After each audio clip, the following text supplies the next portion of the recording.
नमस्कार दोस्तों, स्वागत है आप सभी साथियों का एक स्मार्ट स्टडी पर। साथियों, आज 16 मार्च 2026 आरआरबी एनटीपीसी ग्रेजुएट लेवल का पेपर था। आज के फर्स्ट शिफ्ट में जितने क्वेश्चंस पूछे गए हैं, जो क्वेश्चंस हमें मिल पाए हैं, वो सारे क्वेश्चंस इस वीडियो में डिस्कस करेंगे। तो भाई मिला लीजिए आपने जो आंसर किया है सेंटर में सही है या गलत है। और देखिए जिनका पेपर अभी बाकी है साथियों, उनके लिए तो बहुत ही इंपॉर्टेंट सेशन है। आप लोग इस वीडियो के नीचे कमेंट बॉक्स में कमेंट करके ये जरूर बता दीजिएगा आपका पेपर कब है और किस शिफ्ट में है। तो चलिए शुरू करते हैं, देखते हैं क्वेश्चंस। और साथियों देखिए, जो क्वेश्चंस मैं बताऊंगा, जो लोग आज पेपर देकर आए हैं, इसके अलावा कोई भी क्वेश्चन आपको याद हो तो वीडियो के नीचे कमेंट बॉक्स में कमेंट करके आप जरूर बताइएगा। देखिए आज जो क्वेश्चंस पूछे गए हैं उसमें से एक क्वेश्चन ये था कि आईसीसी चैंपियंस ट्रॉफी 2025 का उपविजेता कौन रहा। या फिर क्वेश्चन ऐसा पूछा था कि आईसीसी चैंपियंस ट्रॉफी 2025 में भारत ने किसे हराकर खिताब जीता। तो इसका करेक्ट आंसर न्यूजीलैंड हो जाता, क्योंकि आईसीसी चैंपियंस ट्रॉफी देखिए भारत ने जीता है, फाइनल में न्यूजीलैंड को हराकर जीता है। तो उपविजेता कौन रहा? न्यूजीलैंड ही हुआ। तो न्यूजीलैंड इस क्वेश्चन के लिए आपका करेक्ट आंसर हो जाएगा। याद रखना, अभी T20 वर्ल्ड कप जो हुआ है ना, उसमें भी भारत ने फाइनल में न्यूजीलैंड को हराकर ही खिताब जीता है। चलिए आगे देखिएगा। नेक्स्ट क्वेश्चन था चहलगानी यानी तुर्कान चहलगानी या चालीसी दल की स्थापना किसने की थी। तो चहलगानी या फिर तुर्कान चहलगानी या फिर चालीसा दल की स्थापना किसने की थी, क्वेश्चन ये था। तो इसका करेक्ट आंसर आपका इल्तुतमिश हो जाता। इल्तुतमिश बिल्कुल करेक्ट आंसर है। देखिए इसके बारे में बता दें क्योंकि इससे रिलेटेड क्वेश्चंस बनेंगे आपके, ठीक है। तो इल्तुतमिश ने अपने भरोसेमंद 40 तुर्की गुलाम सरदारों का एक समूह बनाया जो प्रशासनिक और राजनीतिक कार्यों में उसकी सहायता करते थे। आगे चलकर जो है ना, बलबन ने सत्ता में आने के बाद इस दल का दमन यानी समाप्त कर दिया था। तो ये भी क्वेश्चन पूछा जाता है कि चालीसी दल का सफाया किसने किया था, या तुर्कान चहलगानी जो है चालीसी दल, इसको किसने समाप्त किया था। तो याद रखना, बलबन ने इसको समाप्त किया था, शुरू किया था इल्तुतमिश ने। तो आने वाले शिफ्टों में आपसे पूछा जा सकता है। आगे देखिए क्वेश्चन था बाजार नियंत्रण प्रणाली यानी मार्केट कंट्रोल सिस्टम किसने शुरू किया था। तो देखिए बाजार नियंत्रण प्रणाली जो है मार्केट कंट्रोल सिस्टम, इसको किसने शुरू किया था। करेक्ट आंसर हो जाता अलाउद्दीन खिलजी ने। तो इस क्वेश्चन के लिए बेसिकली आपका जो करेक्ट आंसर है वो अलाउद्दीन खिलजी हो जाता। देखिए क्वेश्चन था सिंधु और गंगा नदियाँ कहाँ से निकलती है। अब ये क्वेश्चन सही से मिल नहीं पाया है। बच्चे ने बोला कि सर सिंधु और गंगा नदियाँ दोनों एक ही साथ था, पूछा था कहाँ से निकलती है। तो ऐसा तो अलग अलग जगह से दोनों निकलती है ना। अगर एक क्वेश्चन था, अगर सेम एक ही क्वेश्चन में दोनों का पूछा था तो इसका करेक्ट आंसर हो जाता हिमालय क्षेत्र से निकलती है दोनों ही नदियाँ, ठीक है। हालांकि मैं आपको बता देता हूँ सेपरेट दोनों कहाँ कहाँ से निकलती है। देखो सिंधु नदी की अगर बात करें ना, इंडस रिवर की, तो इसका उद्गम तिब्बत के कैलाश पर्वत श्रृंखला में मानसरोवर झील के पास से सेंगे, देखिए सेंगे जांगबो ग्लेशियर या फिर Seng Zangpo lion mouth glacier से इसका उद्गम होता है। वहीं अगर गंगा नदी की बात करें तो देखो गंगा नदी जो है ना साथियों, इसका उद्गम जो है उत्तराखंड के उत्तरकाशी जिले में स्थित गंगोत्री हिमनद यानी गोमुख से होती है। आगे देखिए क्वेश्चन था 300 ईसा पूर्व से, ठीक है, 300 ईस्वी के बीच संगम काल की भाषा क्या थी। आप सभी को पता है कि दक्षिण भारत में ये संगम काल चला था जो कि 300 ईसा पूर्व से 300 ईस्वी तक चला था। आपसे पूछा गया था संगम काल की भाषा क्या थी। तो भाई इसका करेक्ट आंसर हो जाता तमिल भाषा। अगर आपने भी आंसर किया है तमिल भाषा तो आपका बिल्कुल करेक्ट आंसर हो जाता। देखिए आगे बढ़ने से पहले जिनका पेपर अभी बाकी है, आप हमें इस वीडियो के नीचे कमेंट बॉक्स में ज़रूर बताइएगा आपका पेपर कब और किस शिफ्ट में है, और जो मैं एक्सपेक्टेड क्लासेस कराऊंगा उसको भी आप जरूर देखना। एक क्वेश्चन था पुडुचेरी और अंडमान निकोबार के प्रशासक कौन होते हैं। देखिए पुडुचेरी और अंडमान निकोबार की अगर बात करें तो दोनों ही भारत के केंद्र शासित प्रदेश हैं, दोनों ही भारत के केंद्र शासित प्रदेश है। और आप सभी को पता है कि केंद्र शासित प्रदेश के जो प्रशासक होते हैं वो उपराज्यपाल होते हैं। तो भाई इस क्वेश्चन का भी आंसर आपका उपराज्यपाल हो जाता 100%। देखिए पुडुचेरी और अंडमान निकोबार द्वीप समूह के जो प्रशासक होते हैं वो उपराज्यपाल होते हैं। तो उपराज्यपाल इस क्वेश्चन का करेक्ट आंसर हो जाता, ठीक है, लेफ्टिनेंट गवर्नर। तो उपराज्यपाल, आई होप आप सभी ने बिल्कुल करेक्ट किया है। आगे देखिए एक क्वेश्चन था साथियों 86वां संविधान संशोधन से कि 86वां संविधान संशोधन किससे संबंधित है।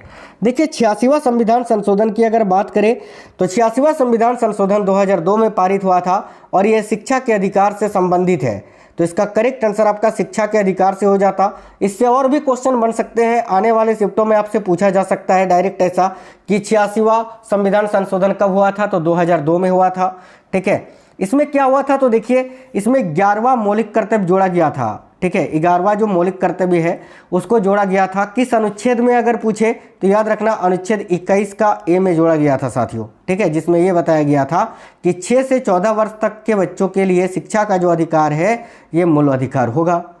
आगे देखिए क्वेश्चन था कंप्यूटर का कि कंप्यूटर में अगर किसी फाइल को कॉपी करके दूसरे फाइल में डालना है या दूसरे फोल्डर में डालना है तो उसके लिए कौन सा शॉर्टकट की का प्रयोग करेंगे। तो बेसिकली आपको कॉपी करने का और पेस्ट करने का दोनों का ही पूछा था। तो इसका करेक्ट आंसर हो जाता, पहले तो Ctrl+C करेंगे जिससे कि वो फाइल कॉपी हो जाए, फिर उसको पेस्ट करेंगे तो वो दूसरे फोल्डर में चला जाएगा। उसके लिए हम Ctrl+V शॉर्टकट की का प्रयोग करेंगे। तो ये दोनों ही आपका करेक्ट आंसर हो जाता, क्योंकि मिला के क्वेश्चन पूछा था एक ही साथ कि कॉपी करके पेस्ट करने के लिए कौन से शॉर्टकट की का प्रयोग करेंगे। तो कॉपी करने के लिए Ctrl+C और पेस्ट करने के लिए Ctrl+V। आगे देखिए एक क्वेश्चन था साथियों, कंप्यूटर की चौथी पीढ़ी यानी 4th जनरेशन में किस उपकरण यानी इंस्ट्रूमेंट का उपयोग किया गया था। काफ़ी अच्छा सवाल था ये। तो कंप्यूटर की जो चौथी पीढ़ी है 4th जनरेशन है ना, 4th जनरेशन में किस उपकरण या इंस्ट्रूमेंट का प्रयोग किया गया था। तो इसका करेक्ट आंसर आपका माइक्रो प्रोसेसर हो जाता।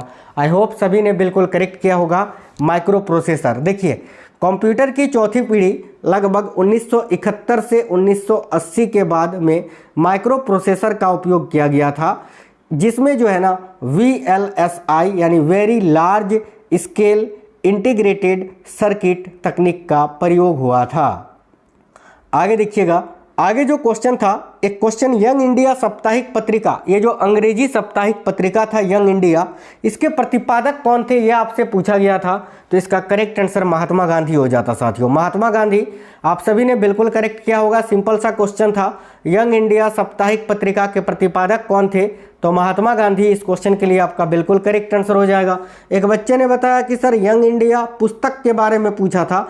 तो देखिए यंग इंडिया पुस्तक के बारे में पूछा था तो उसका करेक्ट आंसर आपका लाला लाजपत राय हो जाता, लेकिन ये जो है यंग इंडिया साप्ताहिक पत्रिका ही आपसे पूछा होगा, इसका करेक्ट आंसर महात्मा गांधी होता। ठीक है, देखिए एक क्वेश्चन था भारत में आने वाले सबसे पहले और सबसे बाद में जाने वाली यूरोपीय शक्ति कौन सी थी। देखिए भारत में सबसे पहले कौन आया था भाई, 1498 में पुर्तगाल आया था। ठीक है, 1498 में वास्को डी गामा भारत आए थे ना, जो कि पुर्तगाल ही थे। और सबसे बाद में कौन गए थे, गोवा को पुर्तगालियों से कब आज़ादी मिली थी, लगभग 1961 में। यानी जो है ना देखो सबसे पहले भी आए थे पुर्तगाल और सबसे बाद में भी गए थे पुर्तगाल। तो इस क्वेश्चन का करेक्ट आंसर बेसिकली आपका पुर्तगाल हो जाता। तो सभी ने बिल्कुल करेक्ट किया होगा, मुझे उम्मीद है, क्योंकि ऐसे क्वेश्चन आप गलत नहीं कर सकते हो। ठीक है, तो पुर्तगाल इस क्वेश्चन के लिए आपका बिल्कुल राइट आंसर हो जाता साथियों। देखिए यंग इंडिया पुस्तक जो मैंने बताया, तो यंग इंडिया पुस्तक पूछा था या साप्ताहिक पत्रिका पूछा था, दोनों ही मैंने बता दिया। यंग इंडिया पुस्तक की अगर बात करें तो यंग इंडिया नामक प्रसिद्ध पुस्तक के लेखक लाला लाजपत राय हैं। उन्होंने यह पुस्तक 1916 में अपने अमेरिका प्रवास के दौरान लिखी थी। ठीक है, एक क्वेश्चन लोथल बंदरगाह भारत के किस राज्य में स्थित है। तो देखो लोथल बंदरगाह की अगर बात करें तो ये भारत के गुजरात राज्य में स्थित है, जो कि सिंधु घाटी सभ्यता स्थल है। सिंधु घाटी सभ्यता का प्रसिद्ध बंदरगाह स्थल है। तो इसका करेक्ट आंसर लोथल हो जाता, माफ करना गुजरात हो जाता। देखिए लोथल जो है ना ये बड़ा पूछा जाता है। लोथल और कालीबंगन दोनों ही याद रखना, कालीबंगन आपका राजस्थान में है और लोथल गुजरात में है। आगे देखिए क्वेश्चन था 2020 के अनुसार भारत में रेलवे मार्ग की लंबाई कितनी है। तो 2019-20 के अनुसार अगर हम बात करें भारत में रेलवे मार्ग की कुल लंबाई कितनी है, तो देखिए 31 मार्च 2020 तक भारतीय रेलवे मार्ग की जो कुल लंबाई है, रूट लेंथ है, वो लंबाई है लगभग साथियों 67,956 किलोमीटर। तो आई होप सभी ने बिल्कुल करेक्ट किया होगा। ये थोड़ा सा 2020 वाला पूछ लिया था तो फिर आपको ज़्यादा परेशानी नहीं होनी चाहिए। तो इसका आंसर जो है 67,956 किलोमीटर करेक्ट आंसर हो जाता। एक क्वेश्चन था भारतीय संविधान के अनुच्छेद 39D में क्या उल्लेखित है, यानी आर्टिकल 39 का जो डी है इसमें क्या उल्लेखित है। तो बेसिकली आप सभी को पता होगा कि अनुच्छेद 36 से लेकर 51 जो है ये साथियों डीपीएसपी यानी राज्य के नीति निर्देशक तत्वों का प्रावधान इसमें मिलता है। और देखिए अनुच्छेद 39 का डी में जो है सेपरेट रूप से समान कार्य के लिए समान वेतन के बारे में चर्चा की गई है। भारतीय संविधान के अनुच्छेद 39D में समान कार्य के लिए समान वेतन यानी equal pay for equal work का प्रावधान उल्लेखित है, चाहे वो महिला हो या पुरुष हो, सभी के लिए समान कार्य के लिए समान वेतन का प्रावधान इसमें किया गया है। एक क्वेश्चन था बारदोली सत्याग्रह कब हुआ था। देखिए बारदोली सत्याग्रह की अगर हम बात करें तो इसका नेतृत्व सरदार वल्लभ भाई पटेल जी ने किया था। और ये कब हुआ था, तो ये फरवरी 1928 में हुआ था गुजरात के बारदोली तालुका में। ठीक है, तो आपसे ईयर पूछा था कि कब हुआ था, तो 1928 जो है, माफ करना 1928 इस क्वेश्चन के लिए आपका बिल्कुल करेक्ट आंसर हो जाता। ठीक है, 1928 आप सभी ने बिल्कुल करेक्ट किया होगा, सिंपल क्वेश्चन था ये। साथियों देखिए मैथ की अगर बात करें तो मैथ में जो है ना आप 4 क्वेश्चन अगर छोड़ दो ना, 4 क्वेश्चन अगर छोड़ दो तो बाकी के लेवल जो है वो इजी टू मॉडरेट लेवल के क्वेश्चंस पूछे गए हैं। अगर रीजनिंग में बात करें तो रीजनिंग में 30 में से जो है आप 28 क्वेश्चन कर सकते हो। 27-28 क्वेश्चन जो है 27 से 28 क्वेश्चंस आप इजीली कर सकते हो। करेंट अफेयर्स में देखो 6 से 7 क्वेश्चन आपसे पूछे जा रहे हैं और उसमें से 3 क्वेश्चन या 4 क्वेश्चन आप कर सकते हो अगर आपने करेंट अफेयर्स पढ़ा है अच्छे से तो। ठीक है, बाकी करेंट अफेयर्स जैसा सबका जो है वीक ही रहता है, उसी तरह करेंट अफेयर्स में ज़्यादा आपको लोड नहीं लेना है। और हिस्ट्री में भी कोई ऐसा क्वेश्चन नहीं है कि आपने पढ़ा नहीं है तो आप नहीं कर पाओगे। ज्योग्राफी में भी सेम क्वेश्चन है। पॉलिटी में भी क्या क्वेश्चन बदलेगा, जो क्वेश्चंस हैं वही है, पॉलिटी में कोई चेंजेस तो होता ही नहीं है। मैं आपको एक क्लास कराऊंगा एक्सपेक्टेड क्वेश्चंस का, या फिर कोई एक जो जिससे सबसे ज़्यादा क्वेश्चंस पूछा जा रहा है वो मैं आपको करवा दूंगा। एक स्पोर्ट करेंट अफेयर्स भी करा दूंगा, उसको भी आप जरूर से ज़रूर देख लेना। बाकी के क्वेश्चंस जैसे ही मिलते हैं मैं आपको करवा दूंगा, और जैसे ही दूसरा शिफ्ट का पेपर होता है वो क्वेश्चन भी आपके सामने लेकर आऊँगा। ठीक है, तो चलिए फिर साथियों मिलेंगे आपसे नेक्स्ट वीडियो में।